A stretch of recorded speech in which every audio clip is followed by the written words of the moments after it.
Hey, welcome back. After charging out of the chutes, the Lethbridge Bulls have cooled off in week 2 of the Western Major Baseball season. Their contest against the Okotoks Dogs was rained out on Sunday. Here's a look at the West Division standings. The Bulls, who were tied for first a few days ago, have fallen back down to third, just a game and a half back with a .500 record. The Medicine Hat Mavericks are currently the best in the West with a 5-2 mark.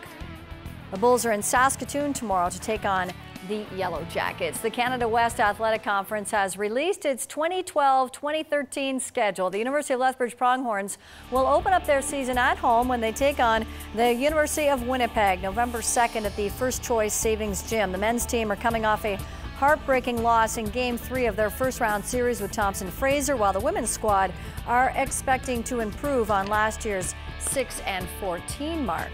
She trains in Lethbridge, and yesterday at a track meet in Burnaby, Liz Gleadle set a Canadian record in the javelin. Now the 23-year-old just needs to finish in the top 3 at the Canadian Olympic Trials in Calgary later this month in order to secure her spot at the London Games. Rafael Nadal rules Roland Garros. The Spaniard won his record 7th French Open title earlier today over Novak Djokovic, the match ending on a Djokovic double fault, a fittingly awkward conclusion to a final that had plenty of stops and starts, including a brief delay during the fourth set as a shower passed over. So Nadal breaks the record he had shared with Bjorn Borg.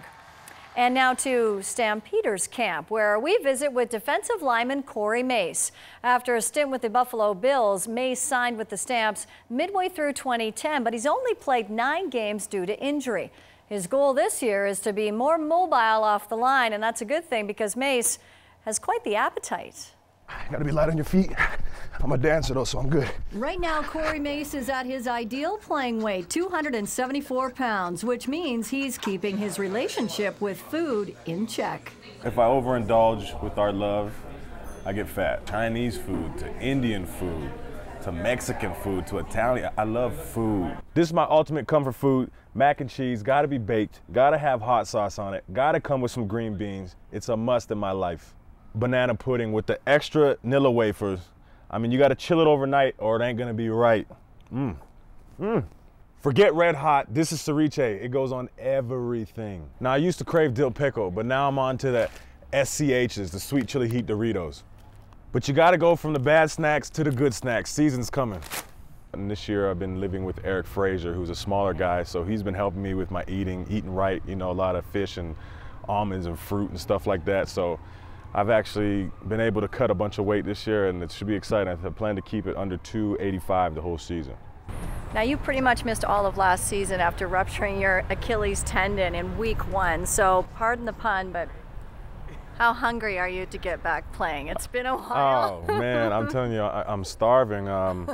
You know, unfortunately for me, it happened the first game, but it's also a blessing because it'll be a calendar 365 when I get back on the field versus Montreal. I know a lot of the guys have faith in me, but you want to prove it. You know, you want to gain respect through your play, not just through, you know, the name on my jersey and what I came with before coming here. I actually want to prove it, and each year get better and better and better. Make myself happy, make the teammates happy, coaches happy, and ultimately the fans are going to be happy with my performance. And he hopes establish himself as a dominant D lineman in the CFL, who might indulge every now and then. Lisa Bose, CTV. There you go. And the Stamps, Corey Mace and the Stamps play their first preseason game Friday night as they play host to the Edmonton Eskimos.